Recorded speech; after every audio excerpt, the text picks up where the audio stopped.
Oke, baik. Sekali lagi selamat pagi, selamat sahabat untuk kita semua yang di Indonesia, dan selamat sahabat untuk saudara-saudara di Amerika.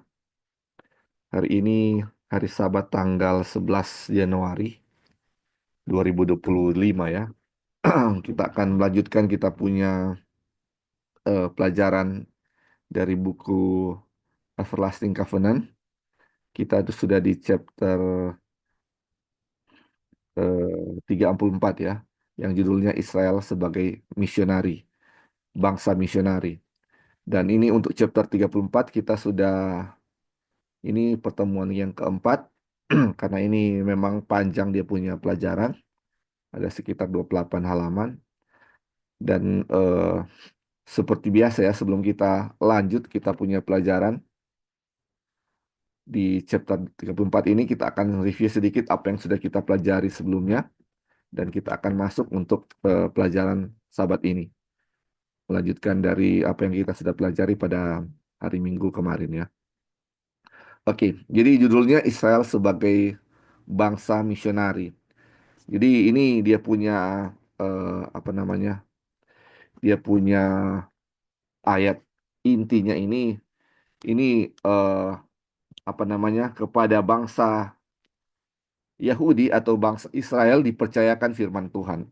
Jadi Tuhan menggunakan bangsa Israel untuk dipercayakan firman Tuhan supaya mereka bisa menjadi berkat bagi orang lain.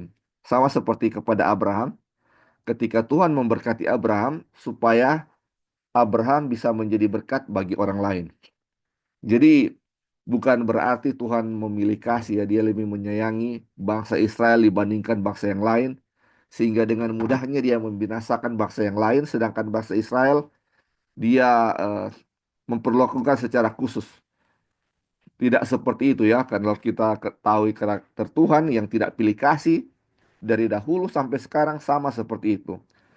Satu-satunya kenapa dia seperti lebih dekat kepada bangsa Israel daripada bangsa yang lain adalah karena dia akan menggunakan bangsa Israel sebagai alat untuk menjadi terang dan seluruh dunia bisa mengetahui nama Tuhan melalui bangsa Israel ini. Jadi ini luar biasa ya, dipercayakan kepada bangsa Israel ini suatu berkat untuk menjadi berkat bagi orang lain.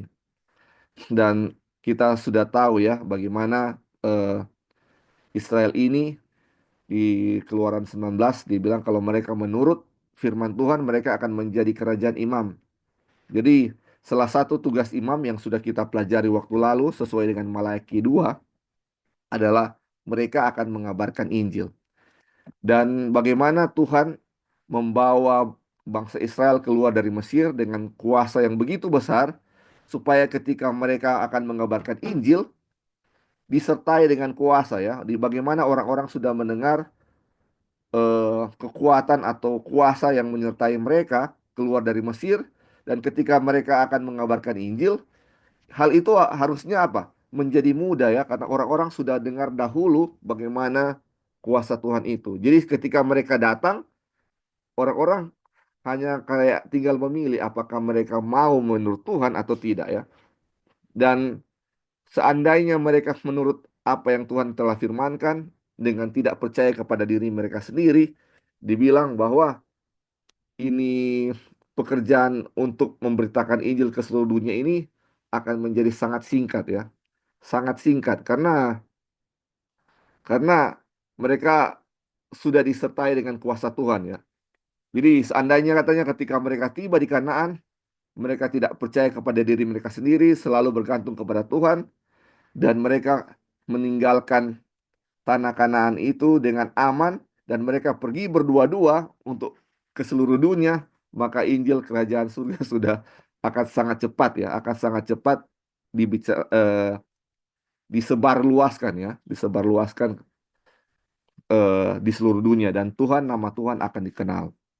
Dan kita sudah tahu ya, dibilang sebelumnya bahwa dibilang di mana kakimu menginjak tanah itu, disitulah Tuhan akan berikan tanah itu kepadamu. Ini sebenarnya janji Tuhan itu adalah bangsa Israel akan memiliki seluruh dunia, bukan cuma Kanaan, tetapi apa namanya, mereka hanya berfokus kayak seperti menjajah tanah Kanaan saja. Padahal janji Tuhan itu adalah mereka akan memiliki apa? Apa yang mereka injak itu akan menjadi tanah mereka. Ini luar biasa. Tetapi karena kepercayaan kepada diri mereka sendiri, menganggap bahwa mereka ini lebih dari orang lain dan menjadi apa? Kesombongan, dan disitulah menjadi apa? Kejatuhan mereka ya, saudara-saudara. eh, Waktu lalu kita sudah pelajari ya, dia bilang, mari kita lihat ya dia punya eh,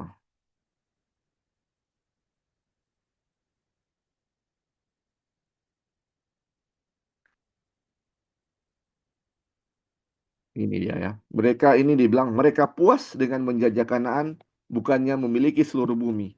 Mereka beranggapan bahwa terang yang Allah berikan kepada mereka adalah karena Dia mengasihi mereka lebih daripada yang Dia berikan kepada orang lain. Sehingga mereka menjadi congkak dan memandang rendah orang lain. Jadi mereka beranggapan, saudara-saudara, orang Israel beranggapan bahwa Tuhan lebih mengasihi mereka daripada bangsa-bangsa lain ya.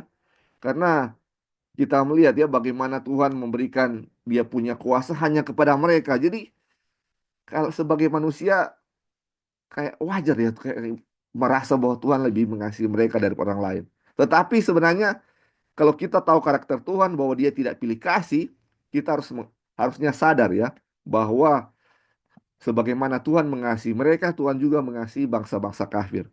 Ah, karena mereka menganggap seperti ini bahwa Tuhan lebih mengasihi mereka, mereka menjadi apa katanya? Congkak dan memandang rendah orang lain.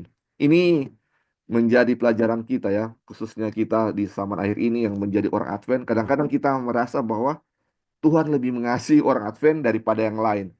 Sehingga kita kadang-kadang merasa sombong rohani dibandingkan yang lain ya. Padahal ini Tuhan memberikan terang kepada kita, lebih banyak terang kepada kita sebagai umat Advent untuk menjadi apa? Menjadi terang bagi orang lain sebagai supaya orang lain bisa mengenal nama Tuhan dan orang-orang bisa memuliakan Tuhan ya melalui bagaimana kita memberitakan atau menjadi terang bagi mereka. Itulah yang digunakan yang Tuhan inginkan terjadi kepada bangsa Israel pada waktu itu. Oke, ini bagaimana waktu lalu kita sudah pelajari Tuhan sangat mengasihi bangsa kafir juga. Bangsa kafir Tuhan sangat mengasihi mereka, di mana kita tahu Tuhan memanggil Abraham di saat dia apa? Belum disunat, atau dengan kata lain Abraham itu masih menjadi orang kafir ketika Tuhan memanggil dia, dan di mana Abraham percaya kepada Tuhan dan Tuhan membenarkan dia sebelum dia disunat.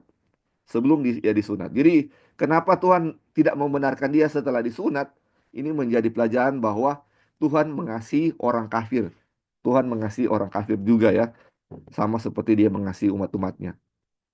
Dan di mana juga kita mempelajari waktu lalu kisah tentang Rahab, di mana ketika bangsa Israel memasuki tanah Kanaan atau memasuki Yeriko, dan Tuhan melihat katanya kalau ada peluang sedikit pun yang dia bisa dapatkan untuk menobatkan orang kafir, dia akan gunakan peluang yang sedikit itu. Dan kita lihat ya, dibilang di waktu lalu kita sudah pelajari bahwa kesempatan yang sama dimiliki oleh orang-orang Yeriko sama seperti apa? Rahab. Tetapi hanya Rahab yang apa? Memiliki iman yang mau mengambil kesempatan keselamatan itu. Walaupun kita tahu dengan cara berdusta, tetapi kita lihat bahwa waktu itu Rahab tidak tahu dengan berdusta itu dia salah ya, karena dia orang kafir. Tetapi dia dengan iman, kita lihat ya bagaimana dia mau untuk percaya kepada Tuhan. Dan dengan iman itu kita lihat Rahab juga menjadi salah satu dari apa? Keturunan dari Kristus atau nenek moyang dari Kristus. Ini luar biasa. Dan kalau kita baca di Ibrani 11, Rahab itu menjadi salah satu pahlawan iman yang disetarakan dengan apa? Abraham, Ishak dan Yakub dan yang lain-lain. Waduh, ini luar biasa ya. Ini bagaimana kita melihat bahwa Tuhan juga sangat mengasihi orang kafir. Dan ini sebagai di judul utamanya Israel sebagai misionari, yaitu apa? Untuk mengabarkan atau untuk menyelamatkan orang kafir juga ya, saudara-saudara.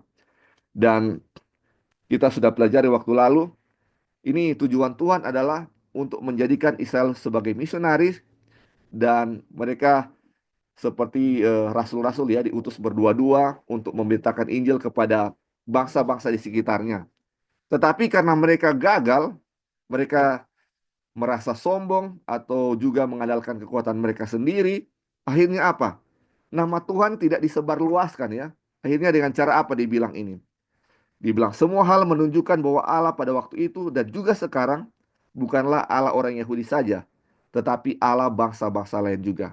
Akhirnya ketika Israel sama sekali menolak untuk memenuhi misi yang telah Allah panggil, ia mengirim mereka ke dalam pembuangan agar orang-orang kafir dapat menerima sedikit pengetahuan tentang Allah yang tidak dapat mereka berikan secara sukarela. Jadi saudara-saudara, karena misi Tuhan kepada bangsa Israel tidak dapat dijalankan oleh bangsa Israel secara sukarela, akhirnya apa saudara-saudara? Dia apa namanya? Tuhan mengirim mereka ke dalam pembuangan. Kita sudah tahu ya kisah Daniel, Sadrak, dan Abednego yang mereka dibuang ke Babylon. Supaya apa? Nama Tuhan bisa dikenal oleh orang-orang kafir itu.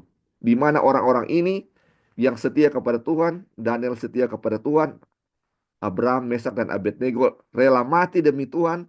Dan itu apa? Nama Tuhan dikenal oleh orang-orang kafir. Bahkan kita sudah tahu ya, Raja Nebukadnezar mengakui Tuhan sebagai Tuhan ya, sebagai Tuhan alam alam semesta. Di mana di Daniel 4 kita tahu ini adalah tulisan apa dari Raja Nebukadnezar yang dia memuliakan Tuhan ya. Ini pengakuan dari seorang raja bangsa kafir kepada Tuhan. Ini sangat luar biasa. Nah, ini sudah kita pelajari. Jadi eh, karena Israel ini sebagai apa namanya, sebagai imam untuk menjadi terang atau menjadi alat Tuhan kepada bangsa kafir ini, orang Israel ini harus terpisah, tidak boleh sama seperti apa bangsa-bangsa di sekitar mereka. Jadi kenapa mereka terpisah? Karena kehadiran Tuhan yang ada di dalam mereka ya. Jadi kalau yang membedakan bangsa Israel dengan apanya orang kafir itu adalah di mana kehadiran Tuhan ada di dalam mereka. Kalau dan dia bilang hanya itulah satu-satunya yang menjadi pembeda di antara mereka, di mana ada kehadiran Tuhan di tengah-tengah bangsa Israel. Jadi kalau mereka sudah sama dengan bangsa-bangsa kafir, menandakan bahwa kehadiran Tuhan tidak ada bersama-sama dengan mereka. Itu yang dibilang waktu lalu ya. Terus dibilang oleh karena itu, jika seseorang berkata bahwa umat Allah tidak perlu dipisahkan dari bangsa-bangsa lain, maka sebenarnya ia sedang berkata bahwa mereka tidak perlu memiliki kehadirat Allah. Ini luar biasa. Ini kita sudah baca ya waktu lalu. Jadi yang membedakan kita dengan atau umat Tuhan dengan bangsa kafir adalah di mana ada kehadirat Tuhan. Ini kita sudah pelajari juga waktu lalu bagaimana bangsa Israel mau eh, apa namanya, mau sama seperti orang-orang kafir dengan memilih seorang raja. Jadi mereka bilang ya, dibilang di eh, buku Samuel ya, dibilang berikanlah kepada kami seorang raja untuk memerintah kami seperti bangsa-bangsa lain. Di ayat lain dibilang supaya kami sama seperti bangsa-bangsa lain. Ini mereka mau ada raja supaya mereka itu sama seperti bangsa-bangsa lain. Sama seperti bangsa-bangsa lain. Ini. Terus kita sudah pelajari waktu lalu, bangsa-bangsa atau nation yang ditulis di sini adalah, kalau ditulis di Alkitab dibilang nation, itu berarti orang-orang kafir atau bangsa-bangsa kafir. Jadi kalau terjemahannya cuma bilang nations, itu artinya apa? Artinya bangsa-bangsa, bangsa-bangsa kafir atau orang-orang kafir. Jadi nation itu bukan bangsa-bangsa orang-orang yang setia kepada Tuhan atau umat Tuhan. Jadi kalau ada nation atau bangsa-bangsa, itu artinya apa? Adalah orang kafir. Jadi mereka bilang, kasih kami raja supaya raja itu memerintah kami, supaya kami itu sama seperti orang-orang kafir. Jadi ini orang Israel dibilang mereka menolak Tuhan, dengan memilih seorang raja supaya mereka itu sama seperti orang-orang apa? Kafir. Padahal Tuhan bilang mereka harus terpisah ya, tidak boleh sama atau bersekutu dengan orang kafir. Mereka harus jadi terang kepada orang kafir supaya orang kafir percaya kepada Tuhan. Bukan mereka yang apa? Mau menyerupai atau mau sama seperti eh, orang-orang kafir. Itu yang terjadi ya waktu waktu bangsa Israel. Dan eh, kemarin ya kita sudah pelajari atau minggu kemarin kita sudah pelajari bahwa ini rencana Tuhan adalah Israel itu sebagai eh, bukan sebagai salah satu bangsa-bangsa ya atau bukan nation atau bukan jadi suatu bangsa ya, tetapi ini Israel ini sebagai suatu gereja ya, sebagai suatu gereja Kristus. Dan kenapa digunakan kata gereja? Waktu lalu kita sudah pelajari karena Israel itu dipanggil keluar ya. Ini kata gereja ini artinya dipanggil keluar. Jadi Israel itu dipanggil keluar dari Mesir, keluar untuk apa? Untuk menjadi kalau kita sudah baca waktu lalu bilang Tuhan memanggil mereka keluar supaya mereka bisa beribadah kepada Tuhan. Jadi ini dipanggil keluar untuk berkumpul sebagai apa? Menjadi umat Tuhan dan mereka bisa menjadi dan Tuhan menjadi apa? Gembala Israel. Jadi umat atau gereja itu sebagai seperti kawanan ya, kawanan domba yang dimana ada satu pemimpin atau satu gembala dan gembalanya itu adalah Tuhan sendiri yang memimpin mereka. Itu yang sudah kita pelajari waktu lalu ya. Ini makanya dibilang waktu lalu eh, ketika Stefanus bilang, dia bilang bangsa Israel adalah kawanan kawanan domba di apa? Kawanan domba di padang belantara ya, atau di padang gurun. Kawanan domba di padang gurun. Ini kita pelajari waktu lalu dan ini dibilang gereja itu tidak boleh bersekutu dengan dunia ya, dan justru di gereja itu harus menjadi suatu terang. Nah, ini dan Israel ini bukan sebuah teokrasi. Jadi teokrasi itu adalah eh, bagaimana Tuhan yang menjadi satu-satunya pemimpin mereka. Dan kita sampai saat ini kita akan di pelajaran kita saat ini sampai di apa itu teokrasi. Dan pelajaran sahabat ini kita akan mempelajari apa itu teokrasi ya. Sebelumnya kita sudah pelajari bahwa Israel itu Israel kuno bukanlah sebuah teokrasi di mana Tuhan sendiri yang apa? Memimpin mereka. Itu yang sudah kita pelajari waktu lalu. Dan mungkin sampai di sini, mungkin ada yang mau kasih tambahan apa yang sudah kita pelajari selama 4 pertemuan sebelumnya.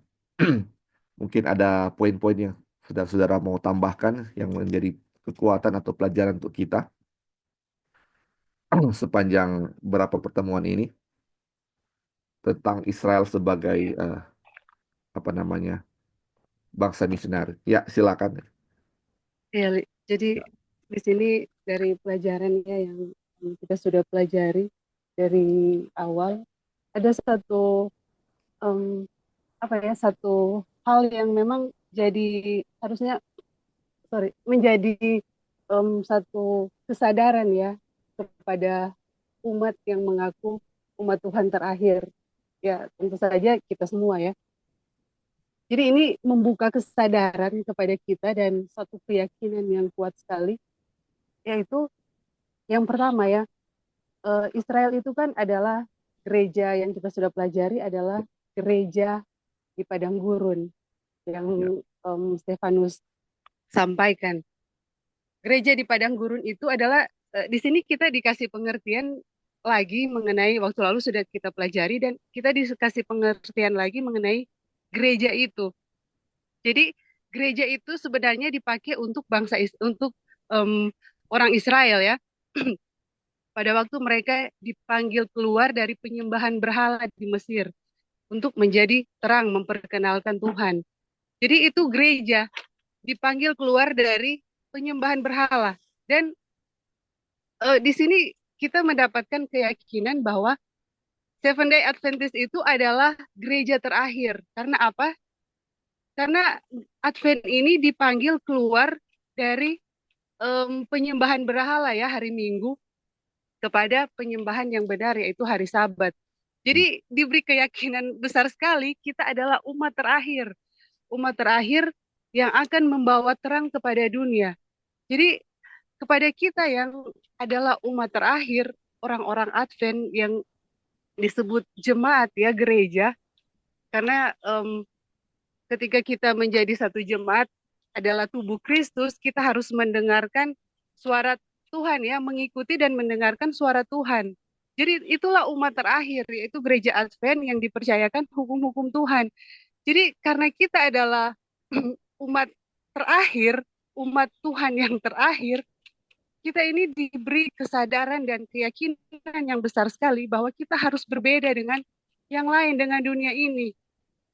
Jadi kita tidak boleh secara individu maupun secara jemaat mengadopsi metode-metode yang dibilang yang waktu lalu ya, dan prinsip-prinsip dunia. Kalau kita sampai mengikuti apa ya prinsip-prinsip dunia, itu sama dengan kita terpisah dengan hadirat Tuhan. Kita memisahkan diri dengan hadirat Tuhan, kehilangan kuasa Tuhan. Jadi ini yang harus disadari oleh orang Advent, umat yang terakhir.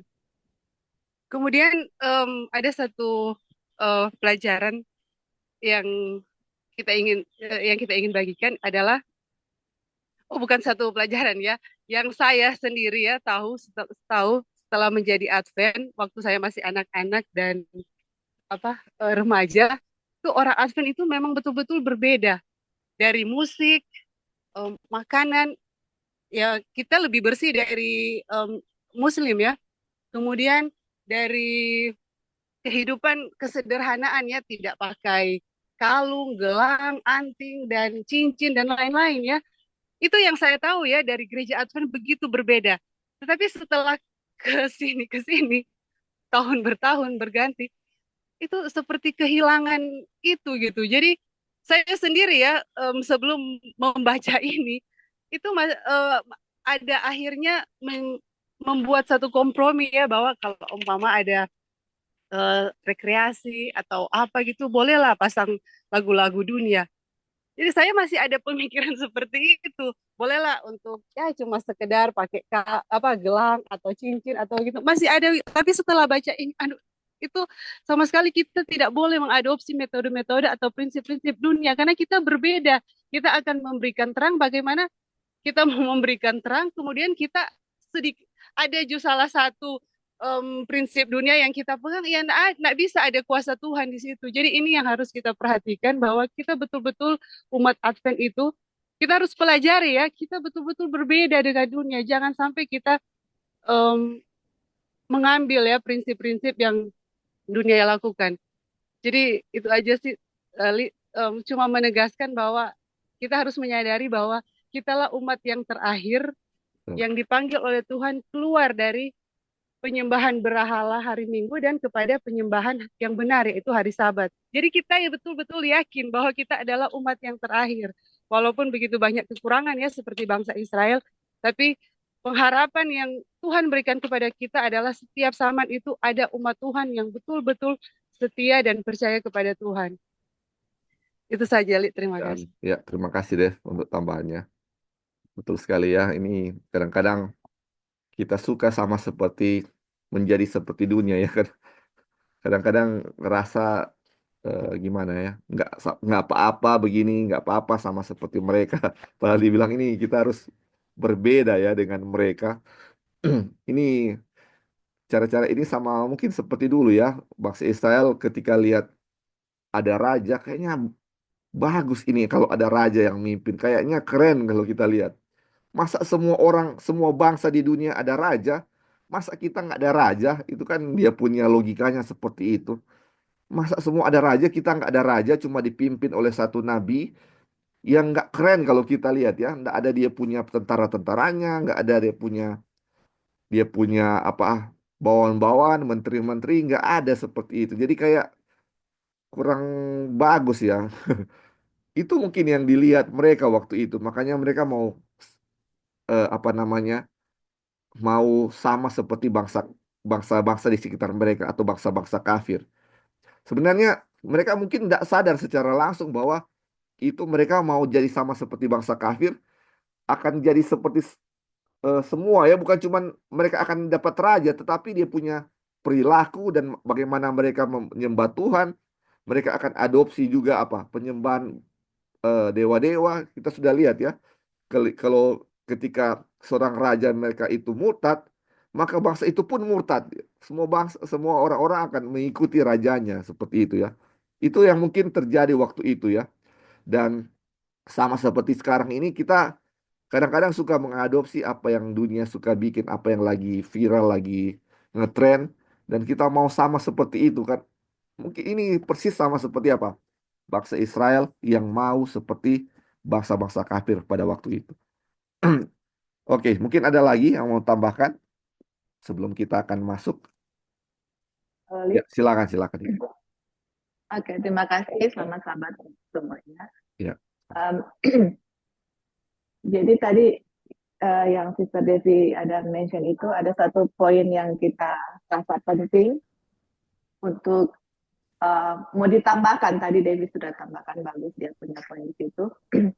Uh, jadi satu poin di sini kan kita lihat ya, ini perjalanan bangsa Israel. Kita mau coba aplikasikan di dalam orang punya kehidupan sekarang gitu. Jadi bangsa Israel dipanggil keluar dari tanah Mesir, perbudakan. Kenapa?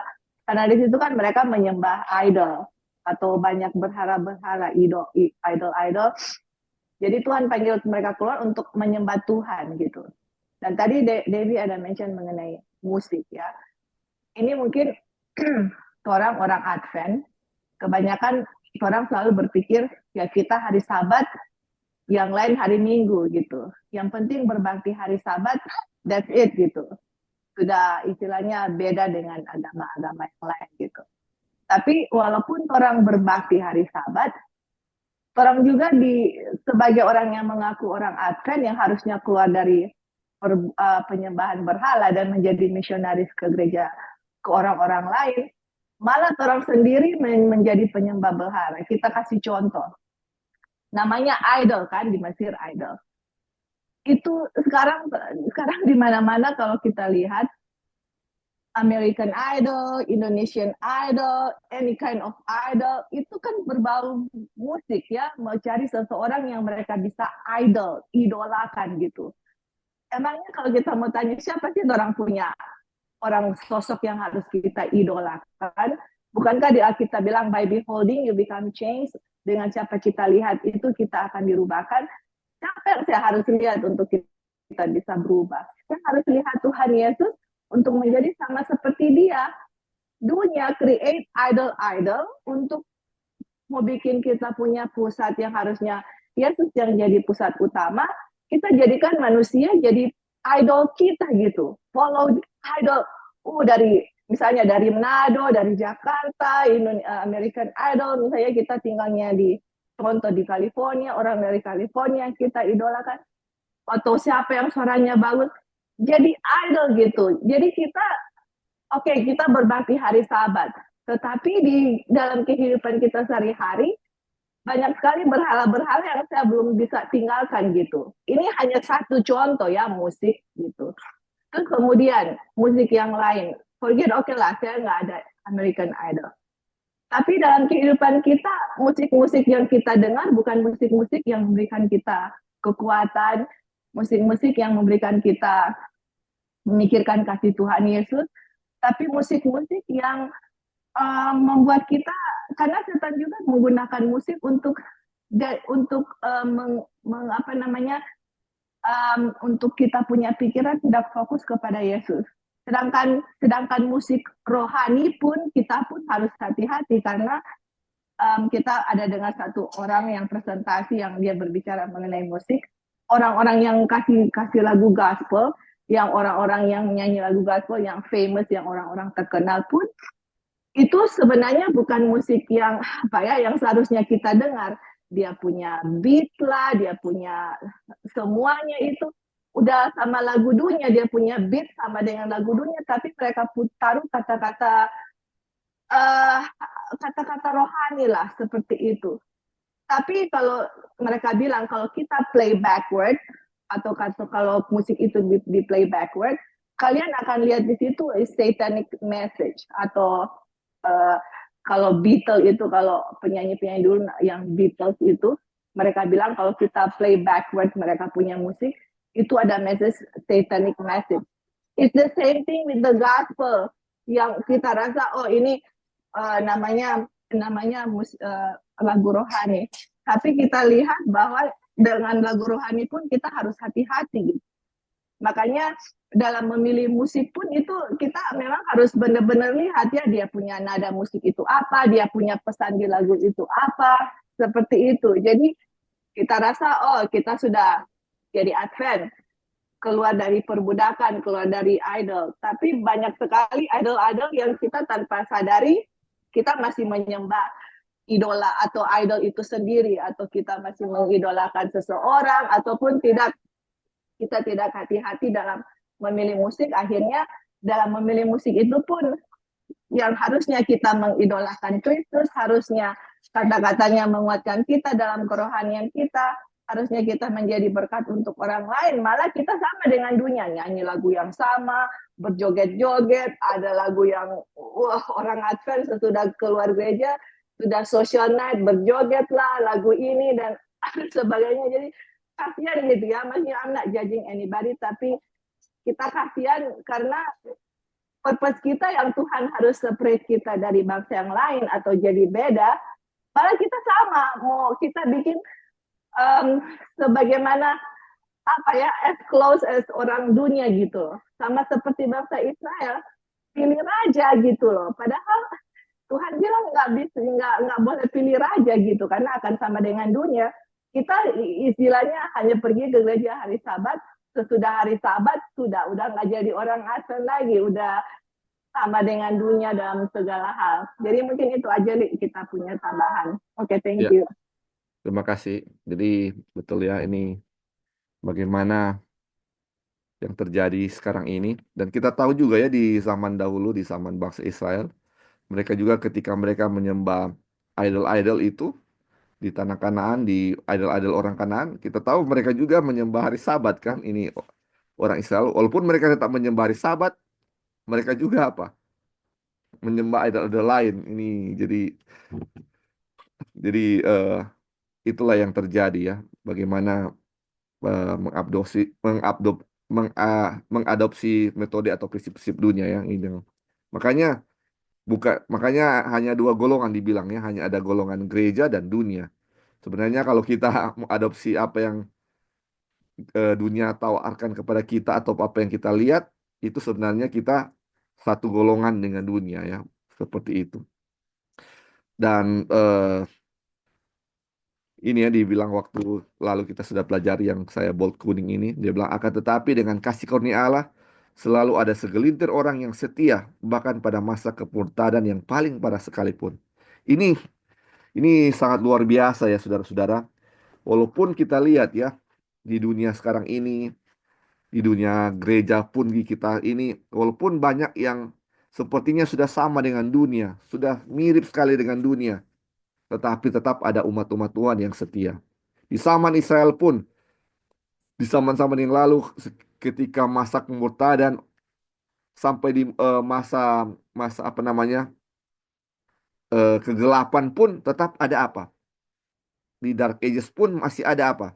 Masih ada umat-umat Tuhan. Ini luar biasa ya. Tetap masih ada umat-umat Tuhan di sana. Ini walaupun kita lihat juga misalnya saat ini banyak yang sudah korup, tetapi tetap ada umat-umat Tuhan di sana. Ini sangat luar biasa di mana Tuhan masih memelihara umat-umatnya ya. Oke, mungkin ada lagi sebelum kita lanjut. Kita punya pembahasan sahabat ini. Jadi terakhir kita baca subjudulnya Israel ini bukanlah sebuah teokrasi ya. Ini kita baca ya. Sangat lazim untuk menyebut Israel sebagai sebuah negara teokrasi. Memang demikian rancangan Allah dan demikianlah yang seharusnya. Tetapi dalam arti yang sesungguhnya Israel tidak pernah menjadi teokrasi. Jadi kita lihat ya bahwa ini eh, kita anggap bahwa Israel itu teokrasi karena Tuhanlah yang memimpin mereka ya. Banyak yang harus ditanya kepada Tuhan. Tetapi kita lihat dibilang ini Israel tidak pernah menjadi teokrasi. Terus dibilang, paling tidak Israel bukanlah sebuah teokrasi ketika bangsa itu menuntut seorang raja duniawi, supaya kami juga menjadi sama dengan semua bangsa lain. Karena dengan melakukan hal itu, mereka menolak Allah sebagai raja mereka. Jadi saudara-saudara, kita sudah pelajari ya tadi, waktu lalu juga, bahwa ketika mereka memilih raja, mereka menolak Allah sebagai pemimpin mereka. Jadi dengan menolak Tuhan, sebenarnya mereka tidak menjadi apa? eh, Menjadi suatu apa bangsa teokrasi ya, bukan seperti itu. Sungguh aneh ketika orang-orang merujuk kepada apa yang dilakukan oleh orang Israel yang berlawanan dengan kehendak Allah sebagai sesuatu pembenaran untuk melakukan hal yang sama di dalam gereja saat ini, dan penolakan mereka terhadap Allah sebagai alasan bahwa mereka diperintah oleh kuasanya. Jadi, saudara-saudara, banyak yang kita ikut-ikut ya, apa yang orang Israel bikin. Oh, itu sama seperti bangsa Israel bikin seperti itu. Tapi kita kalau lihat sejarahnya, mereka lakukan itu suatu kesalahan dan kita ikut-ikut dengan apa yang mereka bikin. Padahal itu adalah suatu kesalahan di masa lalu. Jadi ini dibilang sebagai alasan bahwa ini sebagaimana Israel dulu, oh Tuhan yang perintah waktu itu, ini perintah Tuhan. Makanya Israel seperti itu. Dan kita ikut-ikutan seperti apa yang mereka lakukan. Jadi bukan jangan seperti itu ya. Ini aneh kalau kita melakukan seperti itu, seperti apa yang orang Israel lakukan, kita meniru mereka dengan dalih bahwa itu Tuhan juga eh, apa namanya diperintah oleh Tuhan seperti itu. Sehingga kalau kita pelajari pelajaran mereka bukan seperti itu dan itu bukanlah apa rancangan Tuhan seperti itu. Ini yang kita pelajari waktu lalu ya, saudara-saudara. Nah, kita sudah pelajari tentang teokrasi itu ya. Dan apa itu teokrasi ya? Ini mungkin banyak dari kita sudah tahu, tapi kita akan lihat apa teokrasi itu ya. Kata teokrasi adalah kombinasi dari dua kata Yunani dan secara harafiah berarti pemerintahan Tuhan. The rule of God ya. Oleh karena itu, teokrasi yang sejati atau yang benar adalah sebuah pemerintahan yang menjadikan Tuhan sebagai penguasa tunggal dan absolut. Ini ya, teokrasi itu menjadikan Tuhan sebagai penguasa tunggal dan absolut. Jadi Tuhan itu sebagai penguasa tunggal. Jadi ketika bangsa Israel mengangkat raja, raja inilah yang memimpin. Ini raja-raja itu sudah tidak menganggap Tuhan sebagai apa? Penguasa tunggal dan absolut. Sudah ada penguasa lain yaitu raja ya waktu itu. Dan eh, dibilang pemerintahan seperti itu jarang sekali terlihat di bumi ini dan tidak pernah ada. Saya coba cari-cari di Google negara-negara teokrasi itu mana-mana saja dan keluar itu Arab, Iran itu negara-negara teokrasi dan Vatikan pun teokrasi. Jadi dia punya pengertian teokrasi itu adalah suatu pemerintahan yang dipimpin oleh agama ya, oleh suatu eh, pemerintahan agama atau golongan agama yang memimpin negara itu. Sama seperti ketika Paus sebagai pemimpin agama, dia juga sebagai pemimpin pemerintahan. Atau di Iran atau Arab Saudi itu dia punya raja itu sebagai pemimpin agama juga ya, dan pemimpin pemerintahan. Dan mereka menyebutnya itu teokrasi. Tetapi kalau kita baca dia punya definisi ini, sebenarnya mereka itu bukan teokrasi karena yang memimpin itu bukan Tuhan, tetapi raja itu sendiri. Seperti raja di Iran atau Arab Saudi atau seperti Paus di Vatikan, yang memimpin mereka adalah mereka sendiri sebenarnya ya, bukan Tuhan yang memimpin mereka. Jadi itu bukanlah teokrasi yang sejati atau teokrasi yang sebenarnya atau true teokrasi ya, bukan seperti itu. Terus dibilang, teokrasi yang sejati ada ketika Adam pertama kali dibentuk dan ditempatkan di Eden. Ketika Allah melihat segala sesuatu yang dijadikannya itu sungguh amat baik. Jadi, saudara-saudara, teokrasi yang betul itu ada ketika waktu apa? Zaman Abraham ya. Di mana Tuhanlah yang apa? Memimpin eh, memimpin umat-umatnya, yang itu kita tahu waktu itu ada Adam ya, di mana Tuhan menempatkan Adam ya di Taman Eden. Terus dibilang Allah membentuk Adam dari debu tanah dan menempatkannya sebagai penguasa atas pekerjaan tangannya. Ia dijadikan penguasa atas ikan-ikan di laut dan burung-burung di udara dan atas ternak dan atas seluruh bumi dan atas segala binatang melata yang merayap di bumi. Oleh karena itu, segala kuasa diberikan kepadanya. Terus ini ya, kita perhatikan baik-baik. Dibilang, tetapi pada keadaan terbaiknya, ketika dimangkotai dengan kemuliaan dan kehormatan, Adam hanyalah debu yang tidak memiliki kuasa yang lebih besar dari debu yang dipijaknya. Waduh, ini. Oleh karena itu, kuasa yang besar yang dimanifestasikan di dalam dirinya sama sekali bukan kekuatannya sendiri, tetapi kuasa Allah yang bekerja di dalam dirinya. Kita tahu waktu itu Adam adalah apa? Raja atau penguasa di bumi ini, di mana Tuhan eh, memberikannya kuasa untuk apa? Menjadi pemimpin di bumi ini waktu itu. Tetapi kita sudah tahu ya, Abraham, Adam tidak pernah merasa bahwa itu kekuatan dari dirinya sendiri. Tetapi itu dia apa? Dia tahu bahwa itu adalah kuasa Allah yang bekerja di dalam dirinya. Itu adalah pemerintahan teokrasi. Tetapi kita lihat ya, kalau raja-raja di bumi ini, kebanyakan mereka apa? Mereka hanya bergantung pada mereka punya apa? Kepintaran sendiri atau mereka punya kekuatan yang menganggap mereka kuat dan memerintah dengan apa? Pengertian mereka sendiri bukan berasal dari Allah ya. Satu-satunya yang mereka harapkan. Itu yang terjadi ya. Makanya teokrasi yang sejati hanya adalah pada waktu apa? Pada waktu Abraham sebelum bumi jatuh ke dalam dosa.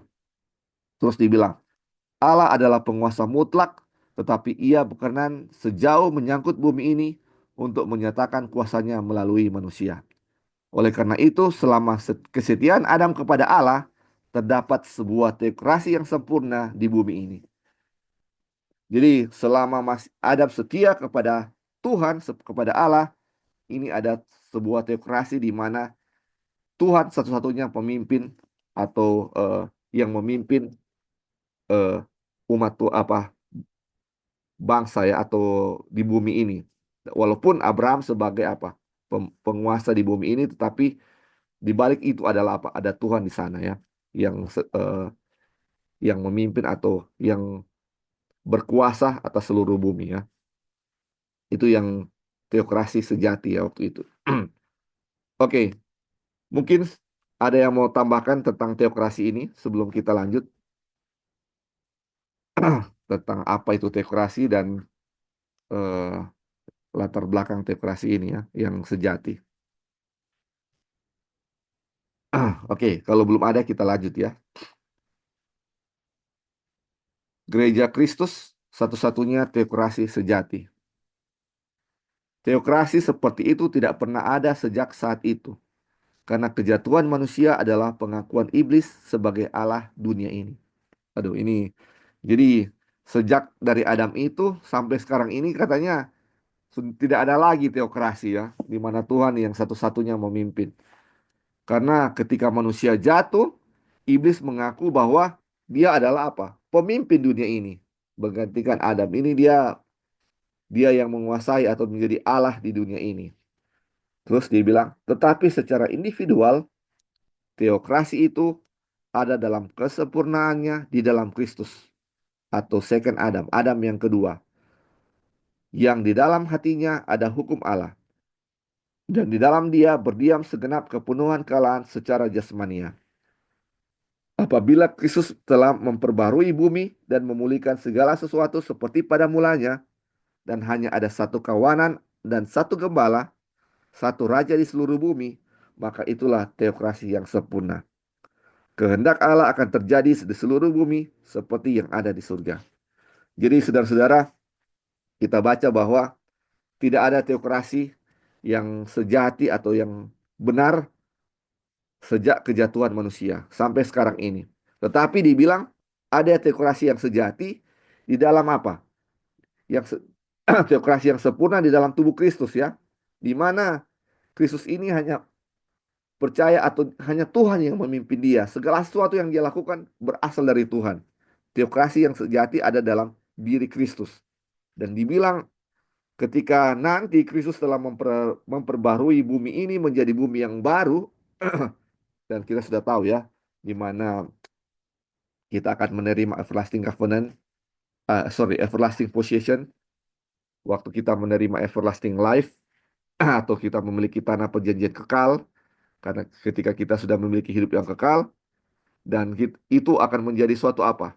Teokrasi yang sempurna, di mana Tuhan adalah satu-satunya gembala kita. Dan dibilang apa yang sama seperti di surga, begitu juga yang apa? Ada di bumi ya. Satu-satunya yang memimpin kita adalah Tuhan. Tuhanlah yang memimpin kita. Itulah akan teokrasi yang sejati akan terulang lagi sama seperti apa? Zaman Abraham, di mana belum ada dosa. Oke, mungkin ada yang mau tambahkan sampai di sini, saudara-saudara, tentang gereja Kristus satu-satunya teokrasi sejati. Kalau belum ada, kita lanjut ya.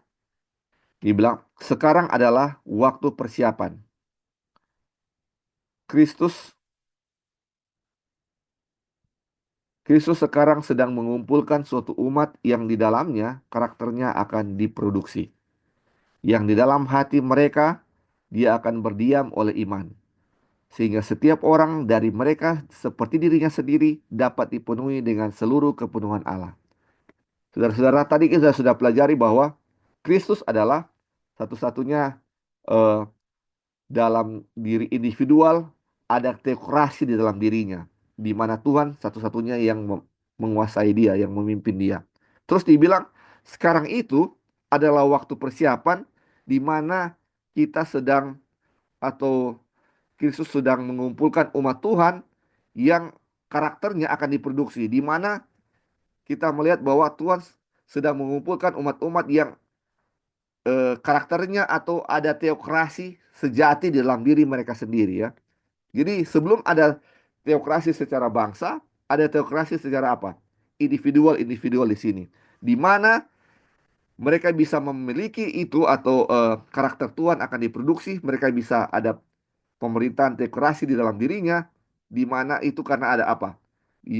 Tuhan atau Yesus Kristus akan berdiam di dalam diri mereka oleh iman. Sehingga dibilang, sehingga setiap orang dari mereka sama seperti apa? Kristus dipenuhi dengan kepenuhan Allah. Dipenuhi dengan kepenuhan Allah. Bayangkan ya, saudara-saudara, bumi ini dipenuhi oleh orang-orang yang sama seperti Kristus. Waduh, luar biasa, saudara-saudara. Ini akan menjadi suatu apa? Memang suatu bangsa atau eh, suatu pemerintahan teokrasi yang dimana Tuhan satu-satunya yang memimpin, Tuhan satu-satunya yang memimpin atau menjadi gembala daripada kawanan domba-dombanya ya saudara-saudara. Terus dibilang, jadi meskipun teokrasi sejati pertama-tama ada di dalam hati individu-individu yang setiap hari dengan tulus berkata kepada Bapa surgawi mereka, Engkaulah yang mempunyai kerajaan. Namun kumpulan orang-orang percaya atau gereja ketika disatukan dengan secara sempurna dalam pikiran yang sama oleh Roh Kudus merupakan satu-satunya teokrasi sejati yang pernah ada di dunia ini. Saudara-saudara, ini kita sudah pelajari ya. Ini bagaimana Tuhan sedang mengumpulkan individu-individu dan individu-individu ini karakternya sama seperti Kristus dan ada teokrasi ya, ada pemerintahan teokrasi di dalamnya. Dan ini kumpulan individu-individu ini yang dimana ada Kristus di dalam mereka, inilah adalah apa? Disebut gereja ya. Dan ini ketika individu-individu atau gereja ini telah disatukan, eh, individu disatukan menjadi satu gereja, dan inilah dia yang bilang apa? Teokrasi sejati yang pernah ada di dunia ini. Ini luar biasa. Dibilang ketika gereja murtad, gereja berusaha melalui persekutuan dengan dunia dengan menerapkan kekuasaan raja untuk menunjukkan betapa pemerintahan teokrasi, untuk menunjukkan bentuk pemerintahan teokrasi. Tetapi itu hanyalah bentuk palsu tanpa kuasa ilahi. Sedangkan para pengikut Tuhan yang sejati, yang hanya sedikit jumlahnya, tersebar di seluruh dunia, dan tidak dikenal oleh bangsa-bangsa, menjadi contoh teokrasi yang sesungguhnya. Ini saudara-saudara, ini luar biasa ya.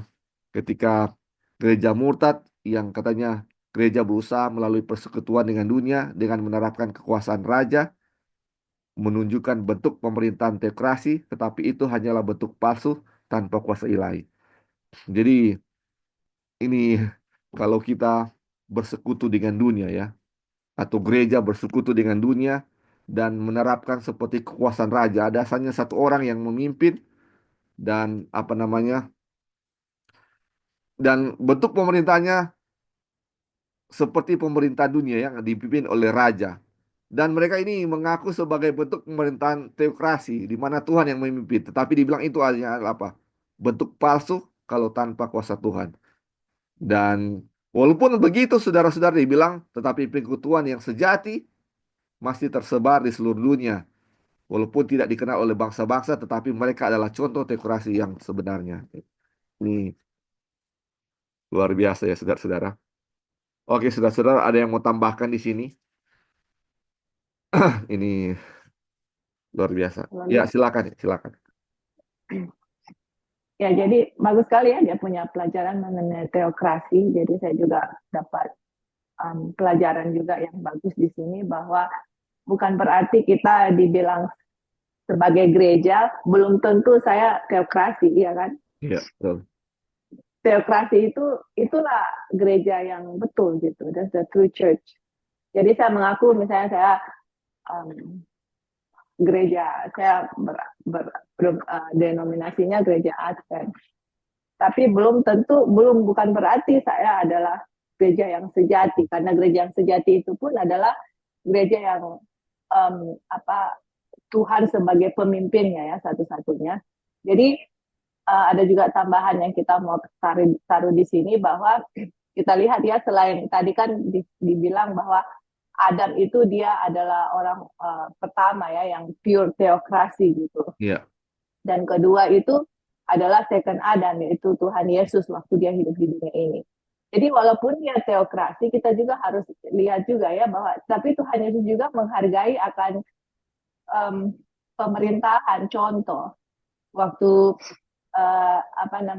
Tuhan Yesus dicobai kan, itu yang mengenai koin itu yang Yesus bilang kasih kepada Tuhan apa yang milik Tuhan, kasih kepada Caesar apa yang milik Caesar atau pemerintah gitu. Jadi walaupun saya teokrasi, bukan berarti kita bilang, oh ya saya teokrasi, saya akan melawan seluruh pemerintahan punya rule atau peraturan-peraturan. Tidak seperti itu ya teman-teman. Jadi peraturan itu sangat bagus untuk kita. Contoh kalau saya mengendarai mobil, kalau tidak ada peraturan bisa saja kecelakaan di mana-mana gitu. Jadi peraturan itu sangat bagus untuk kita di dunia ini. Selama peraturan itu tidak bertentangan dengan hukum Tuhan, saya ikut peraturan itu karena saya hidup di dunia ini, hidup kita di dunia ini berperaturan gitu kan. Jadi teokrasi itu bukan berarti saya semena-mena menentang semua pemerintahan, tidak. Sedangkan Tuhan Yesus contoh teokrasi yang sejati juga gitu, dan Tuhan Yesus tidak pernah menentang akan hukum pemerintah selama hukum pemerintah itu tidak menentang akan hukum Tuhan. Jadi teokrasi itu adalah kita memilih Tuhan atau Tuhan sebagai raja kita satu-satunya di atas pemerintahan di dunia ini. Jadi nanti kita juga akan dihadapkan kan, nanti saya punya pemerintahan siapa, raja saya siapa. Nanti waktu Sandelo keluar kan itu salah satu kita untuk teokrasi apa, saya memilih siapa gitu. Apakah saya memilih Tuhan Yesus sebagai pemerintah atau raja saya, atau memilih pemerintahan dunia atau setan sebagai raja saya, seperti itu. Jadi dan kita lihat sini ya, Tuhan memang benar-benar mau untuk kita menjadikan Tuhan raja kita gitu loh. Jadi yang tadi saya kasih contoh juga yang tadi Sister Desi bilang, bukan hanya dalam hal musik, dalam segala hal gitu. Apakah Tuhan Yesus itu sudah menjadi raja saya, dia satu-satunya gitu. Jadi dalam kita mengambil keputusan juga atau apapun dalam kehidupan hari-hari, kita harus tanya juga ya, ini siapa yang menjadi raja saya gitu? Apakah Tuhan Yesus? Apakah saya mengikuti dunia atau kompromi dengan dunia, atau Tuhan Yesus sebagai raja raja saya, atau saya teokrasi gitu tanpa ada kompromi dengan dunia, seperti itu. Oke, Li, mungkin itu aja tambahannya. Thank you. Ya, terima kasih. Jadi mungkin ada lagi yang tambahan dari teman-teman yang lain ini tentang teokrasi ini, di mana banyak juga praktek-praktek yang bukan teokrasi yang terjadi di gereja kita ya, atau banyak persekutuan dengan dunia yang kita lihat. Jadi ini kadang-kadang menjadi celah untuk orang-orang apa namanya menuduh gereja kita bukan lagi gereja Tuhan karena sudah bersekutu dengan dunia ya. Jadi sama seperti kita sudah pelajari waktu lalu, dibilang definisi gereja adalah dipanggil keluar ya, sama yang disinggung waktu lalu oleh Pendeta Jeki juga waktu lalu. Apakah ini ketika definisi gereja ini adalah dipanggil keluar, ketika kita lihat ada satu kesalahan di gereja, maka kita harus keluar dari gereja ini dan menjadi membentuk suatu gereja yang lain atau kelompok lain supaya bisa menjadi umat Tuhan. Itu yang ini seperti itu ya, menjadi celah-celah di sini yang orang-orang bisa gunakan untuk untuk apa namanya, orang-orang gunakan untuk menunjukkan bahwa ini gereja sudah murtad, kita akan apa namanya, bikin yang lain. Tetapi seperti yang sudah kita pelajari juga ya, ketika ada orang-orang yang pun bikin seperti itu, ketika mereka eh, pikir gereja sudah murtad dan mereka keluar, dan tetap ada satu pemimpin dari mereka juga yang menerapkan sama seperti ini ya, sama seperti ada raja di dalam kelompok mereka, dan bukan teokrasi yang menjadi pemimpin mereka. Jadi sudah pemimpin itu mereka lagi. Jadi menjadi suatu yang menjadi lebih parah lagi ya ketika terjadi hal seperti ini. Dan satu hal yang kita pegang di mana firman Tuhan dibilang bahwa Tuhan masih apa? Memimpin umatnya sampai kepada akhir zaman. Bahkan dibilang ini, makanya dibilang ada apa? Pengikut Tuhan yang apa? Tetap setia yang tersebar di seluruh dunia ya. Dan ini kita tidak boleh tertipu dengan hal-hal seperti itu. Umat Tuhan Tuhan masih apa? Pelihara sampai kepada akhir zaman. Mungkin ada lagi yang mau tambahkan saudara-saudara sebelum kita mulai lanjut. Oke, ini subjudulnya sebuah perbedaan yang penting, atau ya perbedaan yang penting. Dibilang perlu diingat bahwa dalam teokrasi yang sejati Allah sendirilah yang memerintah dan bukan seseorang yang menggantikan Allah. Nih ya, Allah yang memerintah bukan seseorang yang menggantikan Allah. Pada zaman kekuasaan pertama, Allah lah yang memerintah melalui Adam dan bukan Adam yang menjalankan kuasa Allah. Ini ya saudara-saudara, kita harus mengerti bahwa Allah yang memerintah melalui Adam dan bukan Adam yang menjalankan kuasa Allah. Ini adalah perbedaan yang sangat penting. Ini perbedaan penting sekali ya saudara-saudara. Bukan Allah memerintah, bukan Adam yang menjalankan kuasa Tuhan. Jadi, oh saya sudah dikasih mandat oleh Tuhan dan saya akan apa? Menjalankan kekuasaan ini, atau ya dia punya kekuasaan ini, saya akan jalankan karena sudah menerima mandat dari Tuhan. Bukan seperti itu. Teokrasi bukan seperti itu. Tetapi teokrasi adalah di mana Allah yang memerintah, tetapi melalui Adam. Jadi apapun yang Adam lakukan itu berdasarkan perintah Tuhan, bukan dari dirinya sendiri ya. Bukan karena dia dikasih mandat oleh Tuhan, bukan seperti itu. Dan itu adalah suatu apa? Perbedaan yang sangat penting. Karena kalau kita lihat sekarang ini bahwa orang-orang yang mengaku teokrasi itu adalah dia dikasih mandat ya, sama seperti kepausan mungkin ya. Dia seperti dikasih mandat Oh, Tuhan kasih mandat kepada saya dan saya akan menjalankan perintah Tuhan. Tetapi bukan perintah Tuhan, tapi dari dirinya sendiri. Bukan Tuhan yang memerintah melalui dia, tetapi dia yang melalui memerintah sendiri karena mengaku dikasih mandat oleh Tuhan. Dan itu adalah suatu apa?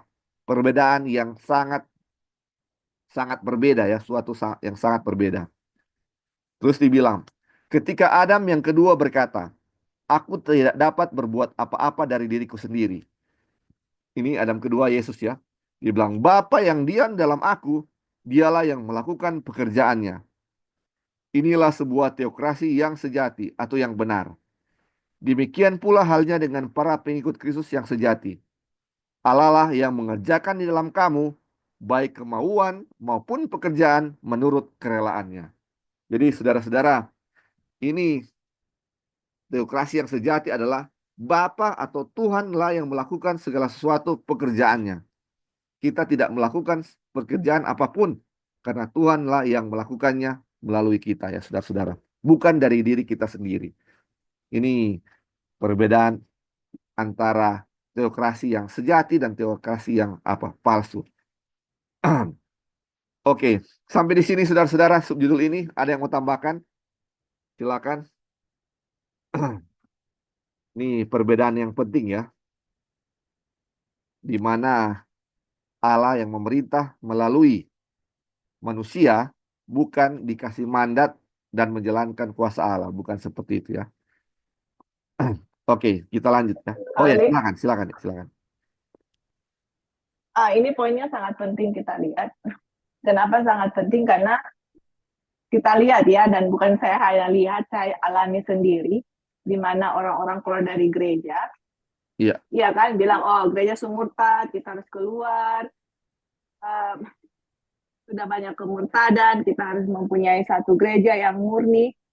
Tapi setelah itu terjadi, kita lihat sendiri ya di situ bahwa di dalam perkumpulan itu pun mereka bukan menjadikan Tuhan sebagai teokrasi, tapi menjadikan seseorang menjadi pemimpin mereka. Ini benar, saya nggak berteori, saya alami sendiri gitu. Kenapa? Karena di dalam grup itu pun kalau tidak mengikuti peraturan dari orang itu pun sepertinya kita akan dikeluarkan atau akan bukan dipanis ya, tidak dipanis secara fisik tapi dipanis secara mental gitu. Dan itu saya lihat pemerintahnya itu tangan besi atau pemerintahan dengan controlling power gitu, sangat controlling. Dan bukan sebab itu mental kita itu dikontrol dan aduh emang benar-benar dikontrol lah seperti itu. Jadi itu yang terjadi teman-teman. Jadi teokrasi itu adalah Tuhan sendiri yang memimpin. Yang menjadi permasalahan yang sangat besar satu-satunya adalah orang yang keluar dari gereja. First of all, di mana ditulis harus keluar dari gereja? Di mana gereja itu Babylon? Mereka hanya ambil satu-satu kutipan yang oh gereja udah begini, gereja udah begitu, kasih gereja punya kemurtadan dan sebagainya, semua yang negatif dikasih supaya orang keluar dari gereja gitu. Tapi kalau kita baca secara keseluruhan, secara konteks tidak seperti itu, dan Tuhan banyak sekali kutipan, Tuhan tidak mengizinkan ada perpecahan, dia mau ada persatuan. Dan sebelum kecurahan Roh Kudus di Pentakos pada murid-murid Tuhan Yesus, itu mereka one mind, one accord, ada persatuan. Nah, usaha setan adalah untuk memecah-mecahkan gereja gitu ya. Atom-atom apa ya Ellen White bilang itu sendiri-sendiri, individu-individu. Dan seperti itu, dan itulah yang terjadi. Kemudian keluar dari gereja dan akhirnya membentuk satu kumpulan sendiri, tapi di situ memang bukan teokrasi, tapi ada seorang raja pemimpin di situ yang memerintah mereka. Itu yang terjadi. This is not teori, kita experience sendiri, you guys. Dan kita tahu sendiri, kita nggak berteori, dan apa yang kita dengar yang orang baca di sini ini sangat-sangat penting, di mana kita harus taruh ya Tuhan sebagai pemimpin kita, firman Tuhan di atas segala-galanya. Dan sebelum kita kan ke akhir zaman kan banyak ajaran-ajaran yang akan mengguncangkan kita.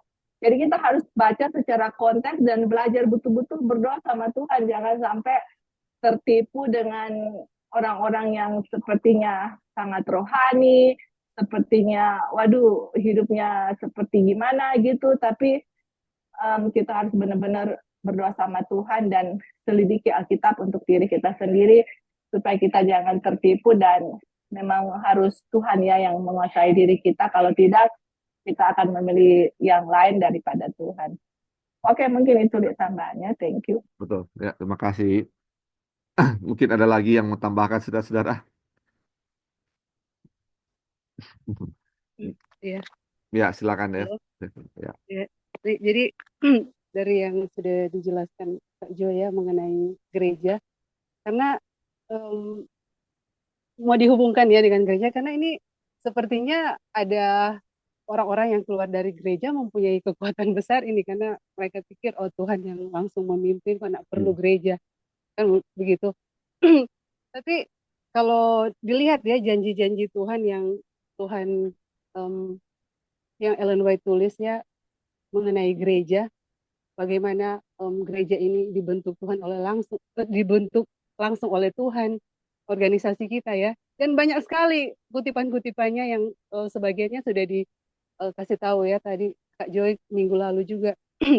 Jadi dalam kutipan ini teokrasi sejati sebenarnya itu ketika dibilang waktu Yesus mengatakan aku tidak dapat berbuat apa-apa dari diriku sendiri. Bapa yang diam di dalam aku, dialah yang melakukan pekerjaannya.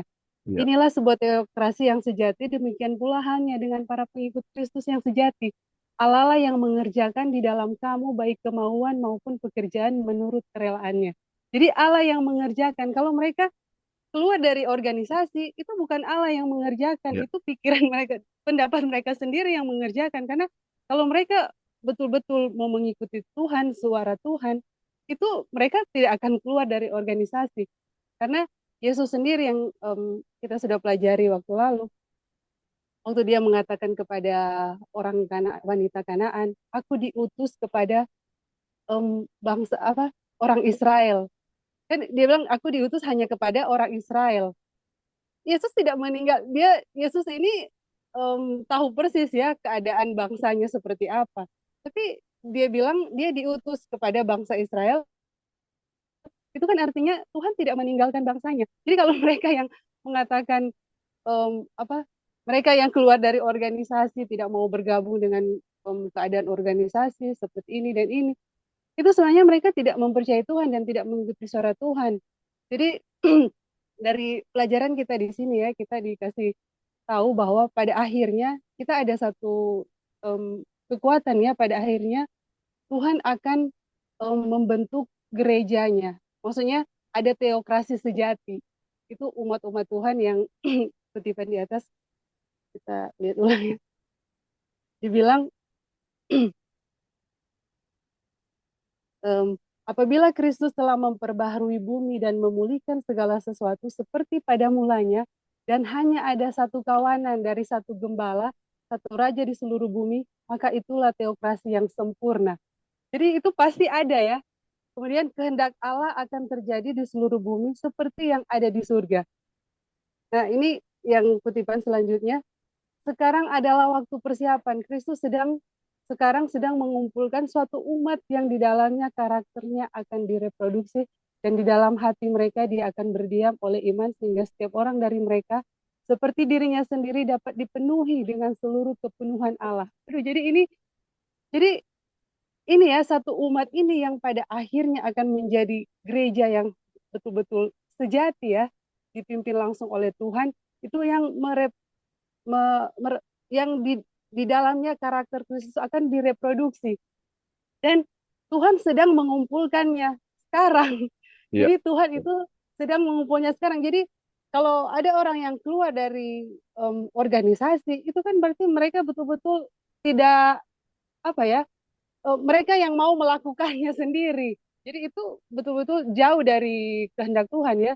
Tapi kita percaya bahwa gereja kita ini yang walaupun kita lihat begitu banyak hal-hal keduniawian yang masuk dan lain-lain, korup dan lain-lain, itu kita punya pengharapan bahwa Tuhan sendiri yang akan mengumpulkan suatu umat di dalam umat pilihannya. Jadi satu umat ini yang akan betul-betul mereproduksikan karakter Kristus dan akan penuh di dalam kepenuhan Kristus ya, yang akan mengabarkan Injil sampai ke seluruh dunia. Kemudian Yesus datang. Jadi ini satu pengharapan buat kita walaupun keadaan jemaat ya, keadaan umat di dalam gereja. Makanya kita yang mempelajari ini harusnya kita serius lah dengan keadaan sekarang ya, jemaat, supaya kita menjadi salah satu umat yang akan dikumpulkan itu. Jadi ketika Tuhan mengumpulkan satu umat, itu hanya umat yang betul-betul tidak mengadopsi hal-hal duniawi. Jadi karena ketika kita melakukan hal-hal yang sama dengan duniawi, sedikit saja ya, itu kehilangan kuasa Tuhan, terpisah dari Tuhan. Jadi tidak bisa. Jadi ini harus serius kita apa ya? Harus kita menjadi hal yang serius untuk kita ya. Supaya kita menjadi satu umat yang akan dikumpulkan, yang akan betul-betul penuh kealahan penuh di dalam diri kita.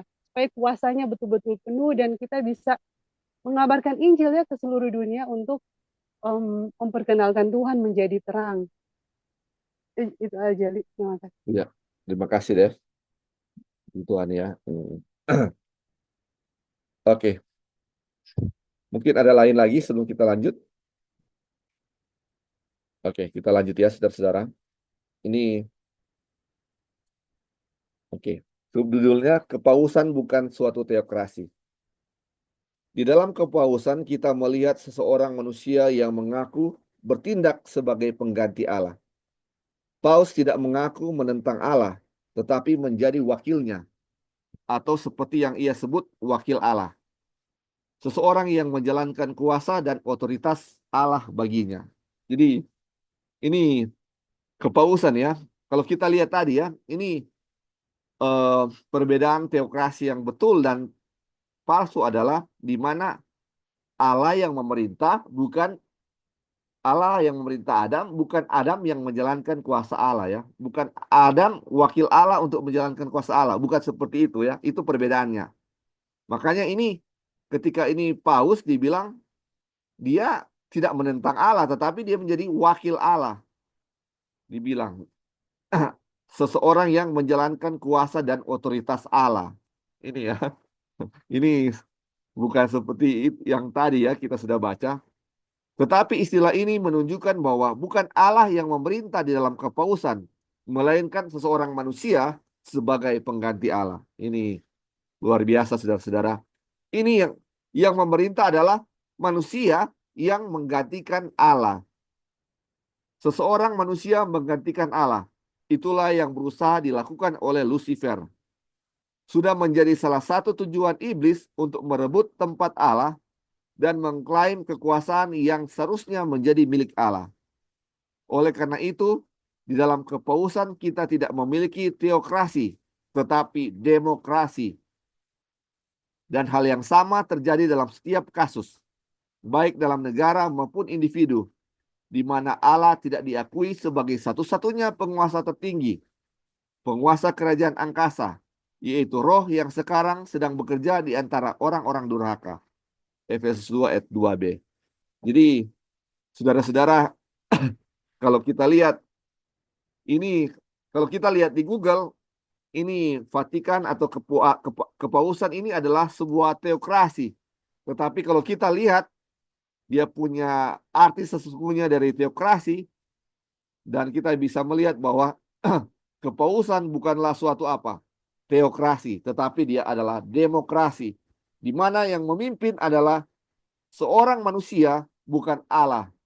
Seorang manusia yang mengaku menggantikan Allah ya. Seseorang yang menggantikan Allah. Dan itu bukanlah teokrasi, tetapi itu adalah demokrasi. Makanya sudah sangat jelas ya ini. Makanya kalau kita juga sebagai gereja dan ada seorang pemimpin yang memimpin kita